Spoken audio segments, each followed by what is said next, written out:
Welcome to Female Fractionals, the biweekly podcast for successful female fractional executives and those ready to take the leap. In each episode, I'll bring you actionable lessons and inspiration through interviews with thriving fractional leaders and experts. Let's dive in. Hi, everyone, and welcome to today's episode of Female Fractionals. I'm your host and fractional CMO, Amanda Nizzere. In today's episode, I'm talking to Wes Wheless, and I'm so excited to bring you this discussion. Wes and I talk about a very important topic in the lives of fractionals, niching down and the importance of getting your message right. I can't tell you how many people I've talked to that have struggled with putting a stake in the ground for whatever reason, and when they finally do, they struggle to tell their story in the right way. Wes is a master of this and shares his formula with us today, and even gives us all a few tips to get started.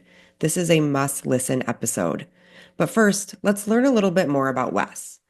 Wes helps solo consultants bottle their secret sauce. As founder of Develop My IP, he turns deep corporate expertise into magnetic positioning and visual IP that attracts dream clients. Before going solo, Wes worked in the strategy and tech trenches at BCG, Expedia, and most recently, Reforge, where he worked one-on-one with top tech execs to transform their know-how into signature frameworks and premium masterclasses. These days, he partners exclusively with solo professionals to sharpen their niche and make their thinking visible. Wes holds marketing degrees from Wharton and Kellogg and is the voice behind The Light Bulb, a daily email packed with insights and original frameworks for his solo consulting success.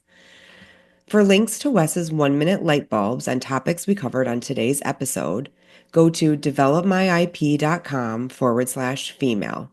As a bonus, you'll also find a starter guide to sketching your first intellectual headshot on your own, which you can send to Wes for personalized feedback. Trust me, you're going to want to take advantage of Wes's offer. Without further ado, let's jump into this important episode.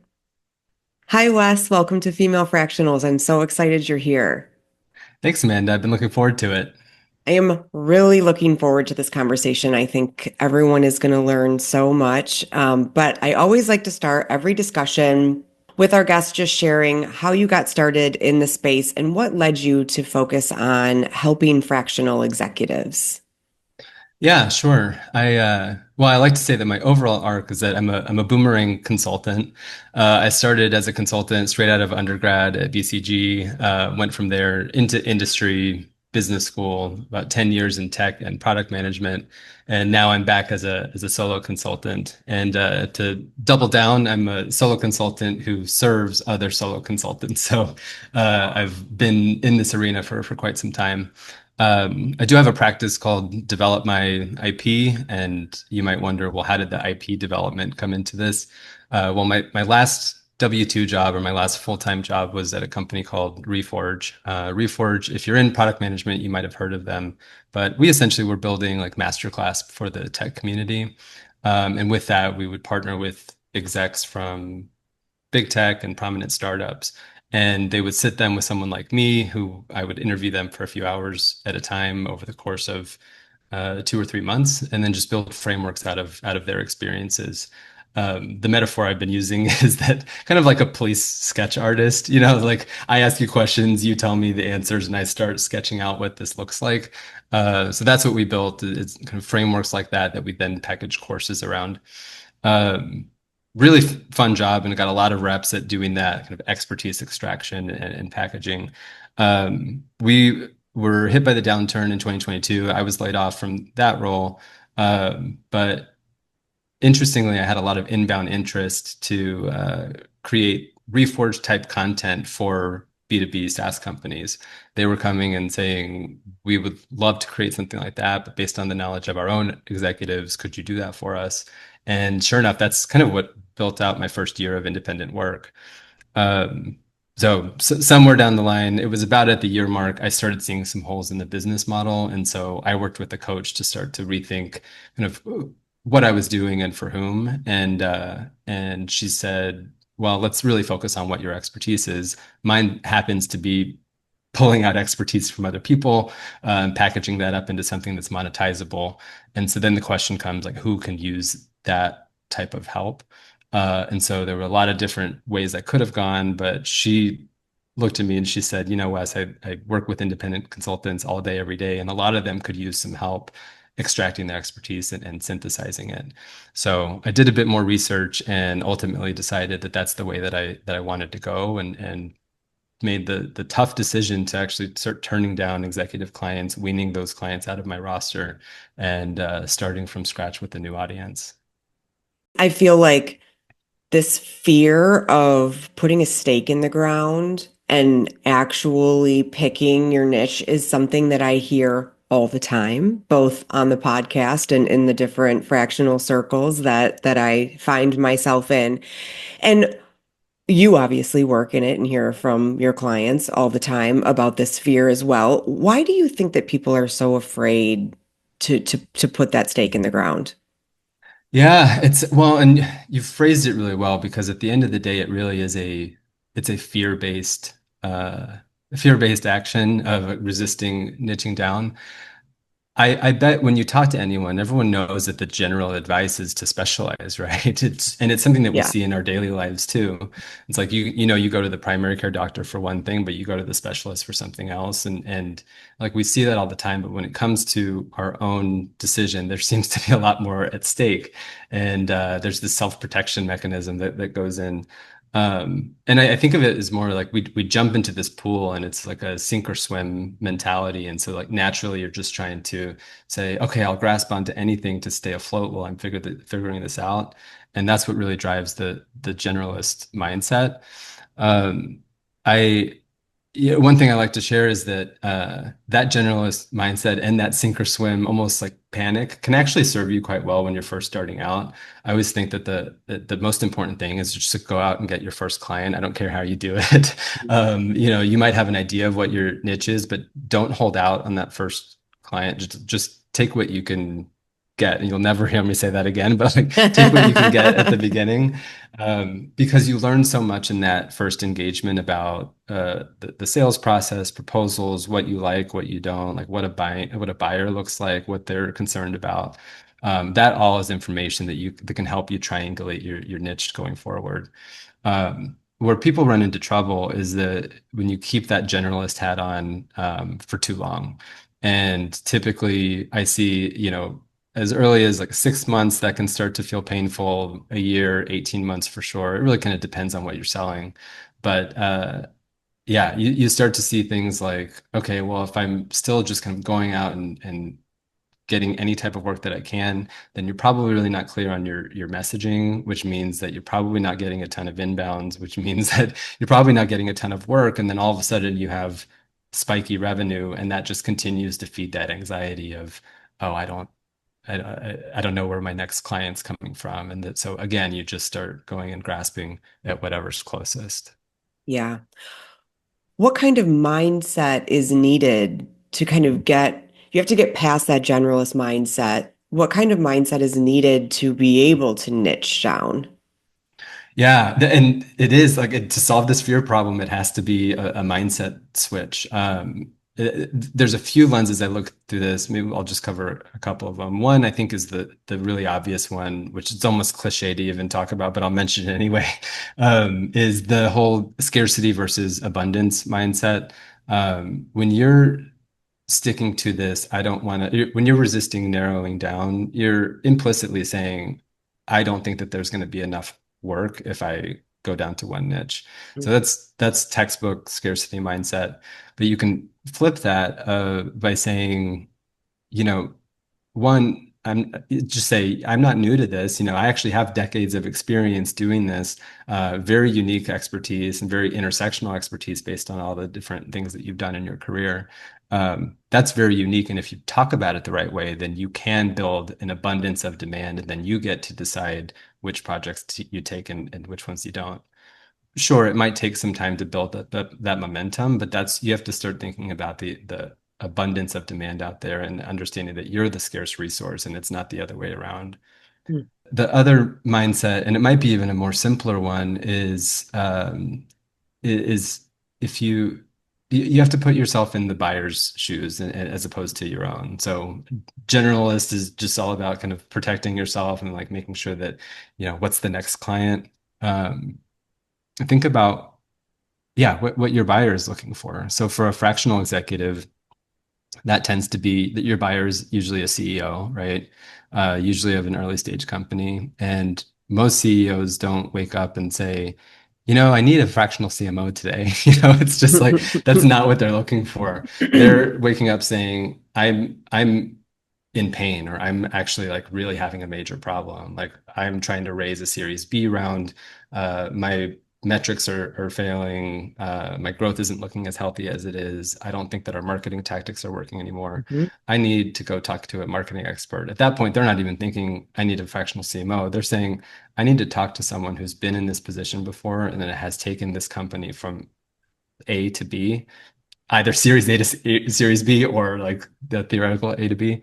Um, and so when they go out and look for someone to talk to, if you've positioned yourself as the general, I can do anything within marketing, let's say, you're just not going to stand out compared to someone who has very clearly positioned themselves as I help early stage companies bust through the growth plateau through brand marketing. It's Yep. very specific, and then they're going to get the first conversation, and then they're already that many steps ahead. Yep.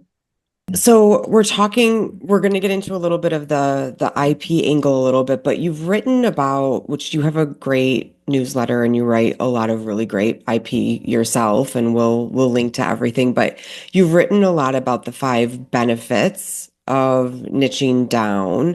And can we like walk through each of those briefly so that the listeners can understand kind of what they are?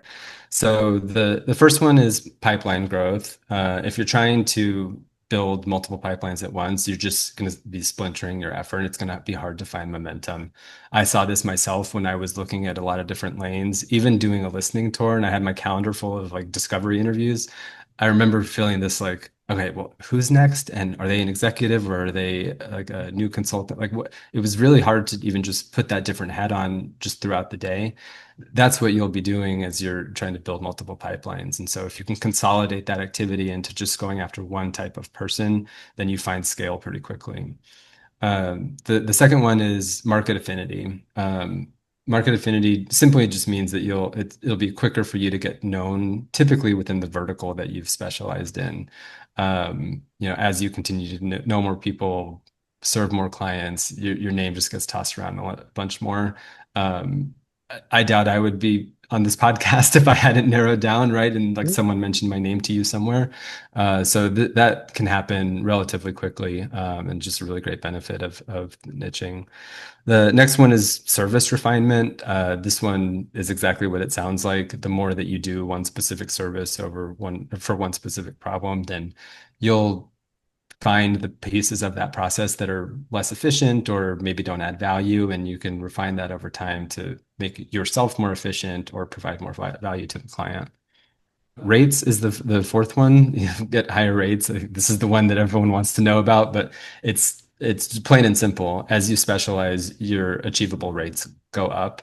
I had been looking everywhere for stats on this, and finally, Michael Zapersky, I think is how you say his last name, from Consulting Success, put out a study just a month ago or so. You can see it on his LinkedIn. And I won't remember exact numbers, but you can see a very clear distinction about the percentage of specialists versus generalists that are making past $10,000 per month.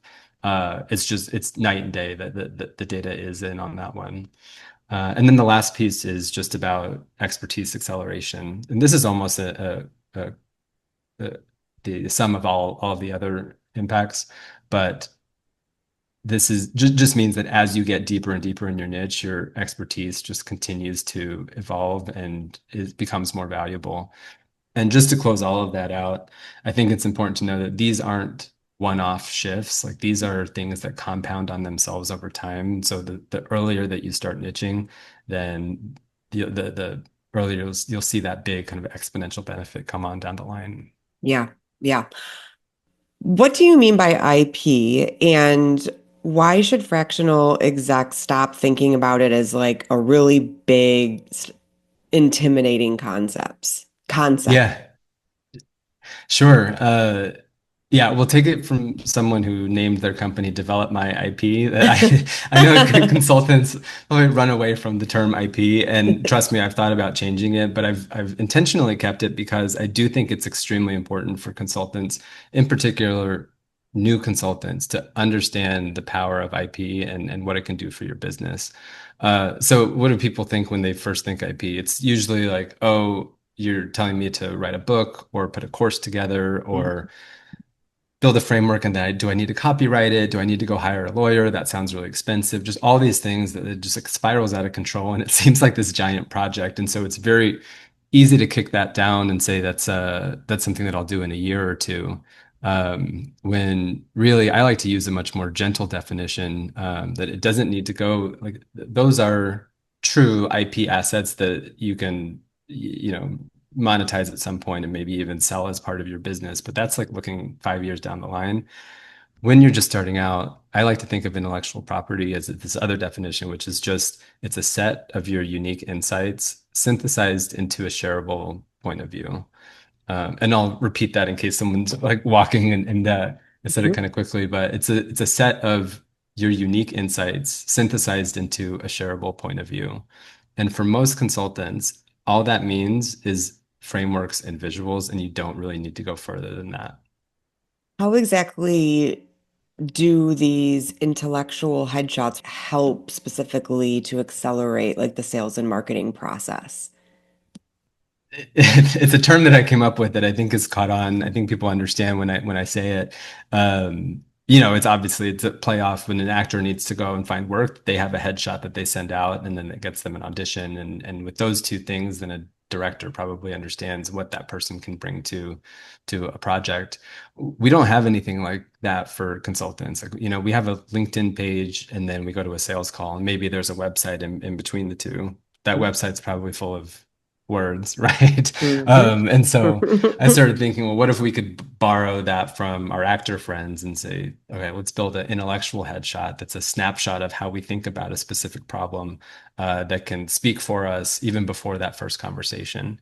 Um, so yeah, it accelerates things in marketing, sales, and delivery, and I'll talk about each stage. So from a sales standpoint, so let's say you put together this headshot. It can look as simple as a framework that maybe you already have one in a proposal deck. It also could look at like a visualization of a particular pain point, something clever, memorable, something sticky. Um, from a marketing standpoint, that acts as a billboard, just kind of show off some of your expertise, attract some curiosity, and then attract a initial call or Zoom or meeting. That's how it helps with marketing. Once you get into sales is really where this really starts to rev up. So first off, when someone comes in that's already seen one of your headshots, it has now framed the conversation. So you probably aren't even spending a ton of time on, hi, how are you? Who are you? It's more of I saw your framework on, client acquisition. Let's talk about that. I think I'm struggling with this specific part. So now you've given them a frame for the conversation and a vocabulary. Um, then it goes into even just doing that shows your domain authority. Like this person has enough, has been around the block enough that they can commit this to paper and has a way of thinking about it.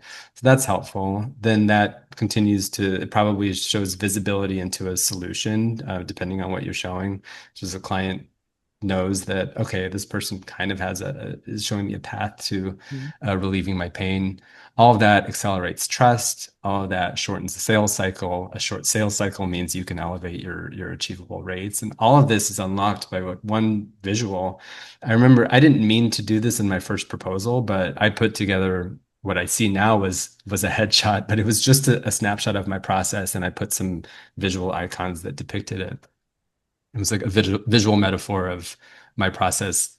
It basically was like it was a mining metaphor of like the extraction piece is like some like mining pick. The middle part was you synthesize that into a diamond, and then the last part is that you package that into a diamond ring, and that's what you sell.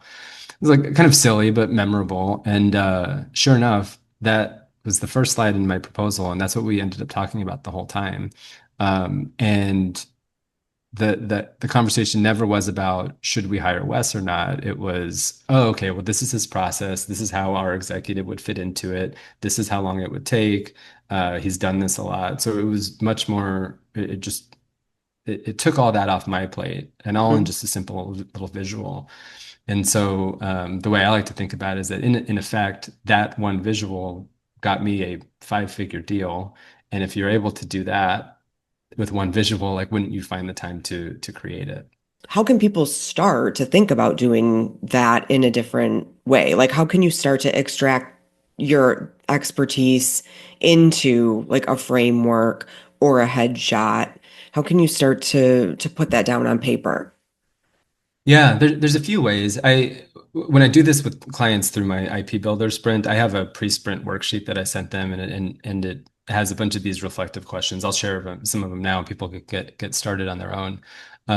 But one easy place to start is what question do you get asked the most? Like what is coming your way? Where do you find yourself repeating yourself? Even if you like have a canned answer, it probably is something that could be really well represented visually, and go ahead and get that conversation going so that when they come to you, you're not wasting precious client time trying to cover ground that could have been covered otherwise. So that's one. Another one is just think very, very crisply about what pain your client is in when they're coming to you, and is there an interesting way that you can represent that visually? That is what is particularly in the marketing side of the benefits. Um, if someone's really struggling with something like that CEO, that hypothetical CEO that's up against this growth plateau, like could you find an interesting way to depict that visually that's going to grab their attention? Then they'll equate that to you because you would have word marked it with your name, and attract a conversation that way. So that's another one. And then kind of an easy one to build on your own is simply a process slide. So I just talked about that kind of mining example of my process. Like what are the 3, 4, 5 step process of how you help a particular client, either as a fractional executive or as a project-based consultant? Um, is there a way that you can just sketch that out? Can you think of what a visual metaphor might be? Use ChatGPT could help you think about what a metaphor could be. And then just, yeah, kind of to your point, getting away from words as much as possible, and then just start iterating. Yeah. This is the point where I have the pen out. I feel like every once in a while I always have to grab the pen, but I just wanted to reiterate a couple of them because I think that they're important is what pain points are your clients in when they come to see you. I think that's important both in this exercise and just anytime you're in the client service space. What do they not see that you see clearly? And then what are the first 3, 4, 5 steps that you can visualize that you would take? I think those are very important. And then what kinds of deliverables come out of this sprint? Yeah. So the sprint is designed to be fast paced, but also reflective and iterative. It's a 2 week sprint, 3 sessions within that, and we end up with four headshots. And then that starts being essentially the starter set of what I call the other IP. That's your insights portfolio. And hopefully that also is more gentle than intellectual property. So that's what you get is these four headshots that we've iterated on. Those are ready for you to publish right away. You can also take them to your own designer if you want to kind of gussy them up in terms of your brand patterns and brand identity. But I did want to mention that, and this is feedback that I got from people I took through the pilot of the IP Builder, is that yes, those four headshots are the tangible outputs of this process. But one woman that I was wrapping up with a few weeks ago, she said that the value of going through this process is much more about having to sit across from someone and articulate your own point of view, and like which vocabulary you want to use, and okay, what is the actual problem that I'm solving? What are my clients coming to me for and asking for? What does their pain look like? All of that is something that we don't often take the time to like step back and say, yep, this is the problem that I'm solving. This is how I want to be clear and consistent about how I talk about it. All of that comes out of this process as well. So I don't know how to quantify that for you, but that is a benefit that you get at the end of this. Yeah. And then the last thing I'll say is I do kind of a 4-week check-in afterwards with folks just to see how the assets are landing in the market. And obviously, if we need to make any tweaks as we care to, then we do that. Yeah, that's great. We are going to jump into rapid fire, which you gave me a lot of great questions to ask, so I'm Okay. excited. These are meant to be answered in one word or one sentence or less. So Okay. let's jump in. I'm excited for your answers for these. Okay. First job that taught you something valuable. My first job was Blockbuster Video, and it taught me that I was very good under pressure. I worked Friday and Saturday nights. I was also a video store girl, so I can relate to that one very much. Favorite productivity hack. Uh, I really don't like sending like recap emails after meetings, so I have all my meetings recorded with Otter, and then they just send auto summaries. It saved me so much time. Best investment you've made in yourself. I hired a coach a year into my solo journey. A lot of people say that. Sounds like a good investment. 3 apps you can't live without. Spotify, Otter, I mentioned Otter, and then ChatGPT for a lot of different things. Most unexpected skill that's helped your career. Empathy. Love that. Favorite way to celebrate a win. I have a little handbell on my desk that is, I don't know if the mic will pick it up, but I think it's important, particularly when we work alone, to like make these wins very real. So anytime I close a client or something exciting happens in the business, I ring the bell. Okay, mentor you'd like to give a shout out to. I'll shout out my coach, Melissa Lieberman. She's fantastic. She also has a really great podcast about growing your independent consulting business.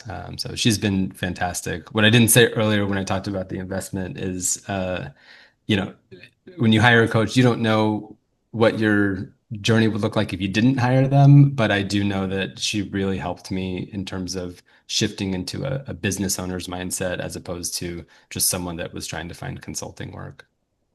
Great. Where do you look for inspiration?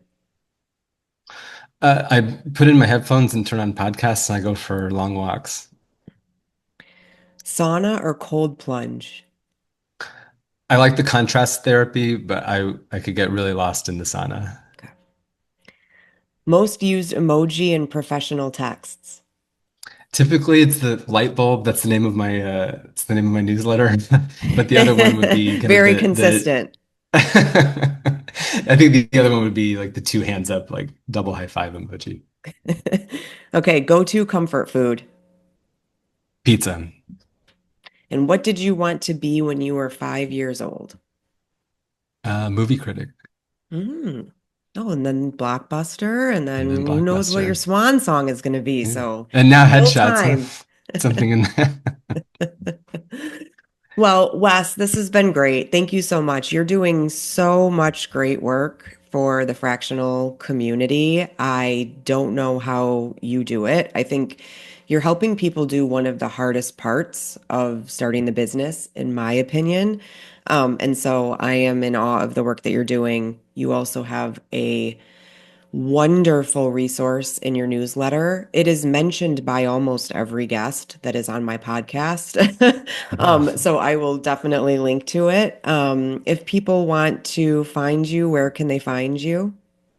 Yeah, I'm certainly on LinkedIn. Last name is Wheless, Wheless. And then go to my site, developmyip.com. And I think we set up a special page for people listening to this podcast, and that's developmyip.com/female. And I'll have links to all the different light bulb articles that I touched on today's episode. Perfect. Well, thank you so much for coming on. I really appreciate it. Thanks for having me. This was fun. As always, please remember to follow, like, comment, and share. And don't forget to head over to femalefractionals.com for a full transcript of the show and links to everything we talked about during our conversation. Thanks for listening.